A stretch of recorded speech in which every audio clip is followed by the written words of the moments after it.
10th mathematics set number 4 Verma guess का question number 21 से बनाएंगे इसका क्वेश्चन, है ना। और इससे पहले का है, जैसे 1 से 10 और फिर 11 से 20, इसके लिए मैं अलग से वीडियो बनाया हूँ इससे पहले का, तो कृपया आप लोग उससे देखें। और सभी क्वेश्चन को हल करते हुए मैं बनाया हूँ, तो उसका आप लोग लाभ उठाएं। अगर कोई चीज़ समझ में न आए तो कमेंट कीजिएगा, ठीक है। तो क्वेश्चन नंबर 11 से हम लोग 21 से हल करेंगे, ठीक है। क्वेश्चन नंबर 21 क्या कहता है, यदि 2 sin a बराबर √3 तो a का मान ज्ञात करना है, ठीक है। तो इसको हल करेंगे कि 2 sin a बराबर √3, तो sin a बराबर हो जाएगा √3/2। अच्छा, साइन कितना डिग्री का मान √3/2 होता है, तो पता है कि साइन 60 डिग्री का वैल्यू √3/2 होता है, इसलिए a का मान कितना होगा, तो 60 डिग्री होगा। कौन सा ऑप्शन में 60 डिग्री दिया है, 21 नंबर में देखिए, तो ऑप्शन सी में दिया है 60 डिग्री, इसलिए ये सही हो जाएगा। Question number 22, 9 sec square a minus 9 10 square a, 9 10 square a, देखिए यहाँ पर किसके बराबर है ये पता करना है। तो सबसे पहले क्वेश्चन दिया है 9 sec square a minus 9 10 square a, इसमें से एक कॉमन ले लेना है, ठीक है। दोनों में 9 9 है, तो 9 को कॉमन ले लेंगे। कॉमन लेने पर कितना आएगा, यहाँ sec square a minus 10 square a। अब पता है आप लोग को कि sec square a minus 10 square a बराबर कितना होता है, तो 1 होता है।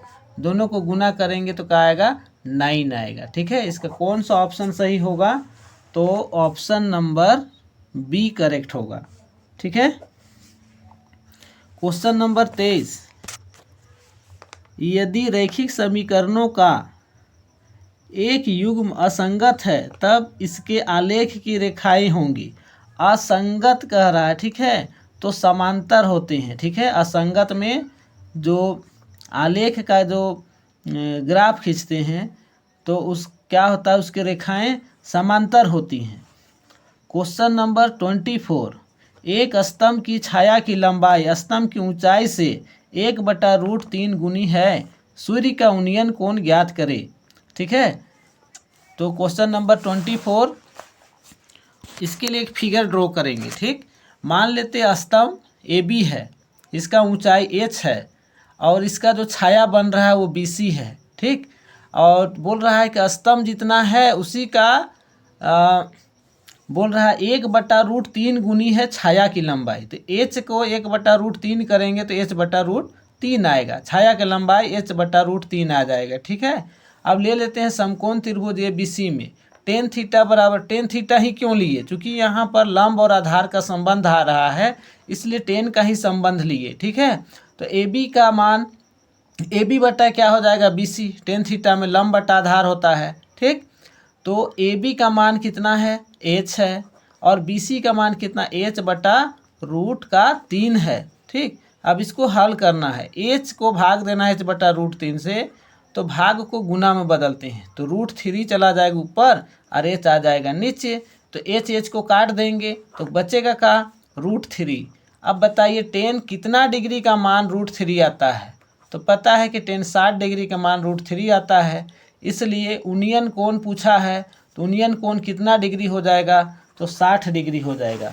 कौन सा ऑप्शन में 60 डिग्री दिया है, तो ऑप्शन सी में दिया है, ठीक है। क्वेश्चन नंबर 25, केंद्रीय कोण थीटा और त्रिज्या r वाले त्रिज्यखंड के चाप की लंबाई ज्ञात कीजिए। तो त्रिज्यखंड का क्या पूछा है, चाप की लंबाई, r त्रिज्या वाले चाप की लंबाई ज्ञात करें। चाप की लंबाई के लिए फार्मूला होता है θ/360 गुना 2πr, तो ये फार्मूला पूछा है, ठीक है। तो ऑप्शन ए सही हो जाएगा। क्वेश्चन नंबर 26, 12 सेंटीमीटर त्रिज्या वाले वृत्त के एक चाप की लंबाई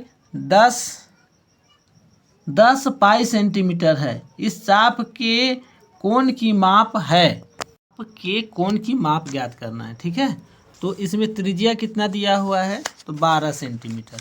आर का मान दिया है 12 सेंटीमीटर। चाप की लंबाई दिया हुआ है 10 पाई सेंटीमीटर। ठीक, चाप की लंबाई बराबर फार्मूला होता है थीटा बटा 360 गुना 2 पाई आर। ठीक, अब ये एल का मान कितना दिया है, चाप की लंबाई कितना दिया, 10 पाई दिया हुआ है। ठीक है, थीटा पता करना है हम लोग को, है ना। थीटा बटा 360 2 पाई, आर का मान है 12। ठीक है, अब यहाँ पर ये पाई से पाई कट जाएगा। क्लियर है, अब पाई से पाई कट जाएगा। अब इसको काटेंगे 12 या 36, आ गया यहाँ पर कितना 30। इसको 2 से फिर काटेंगे, 2 एकम 2, ये 15 बार में कट जाए। 2 एकम 2, 2 पचे 10। ठीक है, अब यहाँ क्या बचा, सिर्फ बचा थीटा। एक रखेंगे, तिरछा गुना करेंगे तो थीटा बराबर ये 15 और 10 गुना होगा, कितना होगा 150 डिग्री। कौन सा ऑप्शन में दिया है 150 डिग्री, ठीक है, ऑप्शन फर्स्ट में। एग्जाम में आप लोग एकदम छोटा से छोटा बनाइए, कम से कम लिखिएगा, ध्यान रखिएगा। मेन फार्मूला वगैरह सब लिखिएगा, हल कीजिएगा। इतना लंबा नहीं बनाना है, समझाने के लिए मैं आप लोग को बता रहा हूँ इतना। ठीक है, चूँकि एक नंबरी क्वेश्चन को इतना लंबा बनाएंगे तो समय का अभाव हो जाएगा। ठीक, क्वेश्चन नंबर 27, घनाभ के कोरों की लंबाई 3 सेंटीमीटर, 4 सेंटीमीटर, 12 सेंटीमीटर है। घनाभ के विकर्ण की लंबाई ज्ञात करना है। ठीक है, 27 नंबर क्या निकालने बोला है, विकर्ण। ठीक है, विकर्ण निकालेंगे तो विकर्ण की लंबाई के लिए क्या फार्मूला होता है। ठीक है, ये जो भुजाएं दी हुई हैं सबको क्या करना है, स्क्वायर कर देना है। 3 का स्क्वायर प्लस 4 का स्क्वायर प्लस 12 का स्क्वायर, और इसका वर्गमूल निकाल देना। 3 का स्क्वायर 9, 4 का स्क्वायर 16 और 12 का स्क्वायर 144।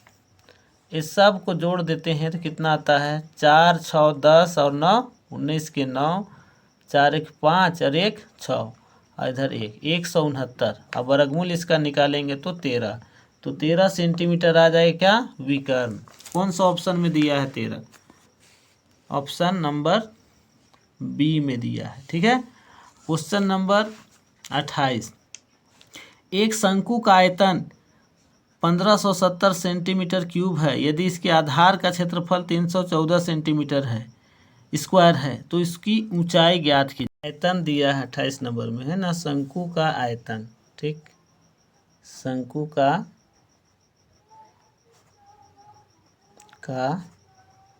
आयतन कितना दिया हुआ है, तो 1570 सेंटीमीटर क्यूब। और इसमें दिया है शंकु के आधार का क्षेत्रफल। ठीक है, शंकु के आधार यहाँ पर लिख देते हैं, शंकु के आधार का क्षेत्रफल। शंकु का आधार कैसा होता है, अरे वृत्तीय होता है ना, वृत्त होता है। शंकु इस तरह से होता है, शंकु तो आधार बोल रहा है वृत्त, यानी कि वृत्त का क्षेत्रफल, इसको ब्रैकेट में लिखेंगे। वृत्त का क्षेत्रफल क्या होता है, पाई आर स्क्वायर। ये कितना दिया हुआ है, तो ये दिया हुआ 314। कितना, 300। आधार का क्षेत्रफल यानी वृत्त का क्षेत्रफल ये दिया है 314 सेंटीमीटर स्क्वायर। ठीक, शंकु का आयतन कितने थे, 1570 सेंटीमीटर स्क्वायर। शंकु का आयतन का फार्मूला क्या होता है, 1/3 पाई आर स्क्वायर एच। अब ये 1570 हो गया। ठीक, 1/3 और ये पाई आर स्क्वायर का वैल्यू कितना है, 314। चूँकि आधार के क्षेत्रफल दिया हुआ है तो इसको लिखेंगे 314 गुना एच, 1570। ये 3 जो है दायां तरफ जाएगा तो क्या होगा, गुना में बदल जाएगा। एच बराबर लिखेंगे 1570, 3 चला जाएगा ऊपर और हो जाएगा 314। अब इसी को क्या करना है, तो काट देना है। ठीक, 2 से काटेंगे, 2 एकम 2, कै बचा बाबू इसमें 1 बचा, तो 11 हो गया, 2 पचे 10, 2 सत्ते 14, इसको भी 2 से काट देंगे, 2 सत्ते 14, 1 बचा तो हो जाएगा 2 अठे 16, 2 पचे 10, और ये 5 बार में कट जाएगा। ठीक, अब इसको क्या करेंगे, गुना करेंगे, 5 गुना 3 कितना होगा 15 सेंटीमीटर। किसका मान आया, एच का मान आया। कौन सा ऑप्शन में दिया है, ऑप्शन ए में दिया है।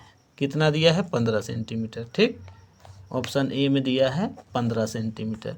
क्वेश्चन नंबर 29, 2,6,4,5,0,2,1,3,2,3 का बहुलक ज्ञात करना है। ठीक, बहुलक बोला है तो इसको क्या करेंगे, सबसे पहले आरोही क्रम में लिख लेना है। ठीक है, क्वेश्चन बहुलक ज्ञात करने के लिए आरोही क्रम में लिख लेना है। इससे पता चलता है कि कौन सा जो अंक है सबसे अधिक बार आया है। ठीक है, ये पता चल, देख रहे हैं इसमें सबसे अधिक बार कौन आया है, तो 2 आया है, तो वही बहुलक होता है। जो सबसे अधिक बार जो अंक आता है वही बहुलक है। तो बहुलक कितना हो जाएगा, 2 होगा।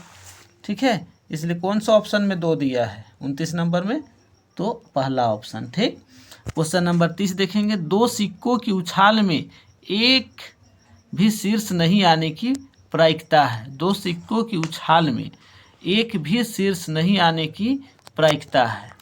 2 सिक्कों की उछाल में एक भी शीर्ष नहीं आने की प्रायिकता पूछ रहा है ना, एक भी शीर्ष नहीं आने की प्रायिकता। तो 2 सिक्कों को अगर हम लोग उछालते हैं, ठीक है, तो कुल संभव परिणाम कितना हो जाएगा, 4। क्यों होगा 4, जैसे कि 2 सिक्का होगा तो दोनों को अगर उछालते हैं तो हो सकता है दोनों में हेड हेड आ जाए, ये भी हो सकता है कि दोनों में टेले टेल आ जाए।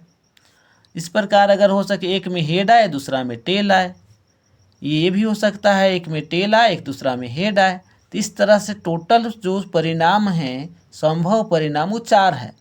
क्वेश्चन में मेरा ये पूछा है कि कोई भी शीर्ष ना हो, मतलब कि कोई भी हेड ना हो, है ना, ऐसा संभावना कहाँ है, कितना चांसेस है, तो 1 चांसेस हो रहा है ना, टेल टेल जिसमें आया है, तो इसलिए अनुकूल परिणामों की संख्या का होगा 1।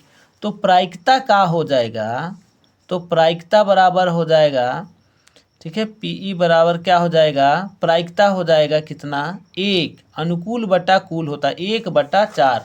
कौन सा ऑप्शन में 1/4 दिया हुआ है। क्वेश्चन नंबर 30 में देखेंगे 1/4 ऑप्शन सी में दिया है।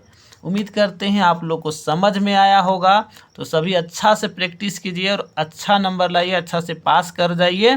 ठीक है, और बाकी दोस्तों में भी शेयर कीजिए, सब्सक्राइब कीजिए, लाइक कीजिए। ठीक है, चलिए आज के लिए इतना ही।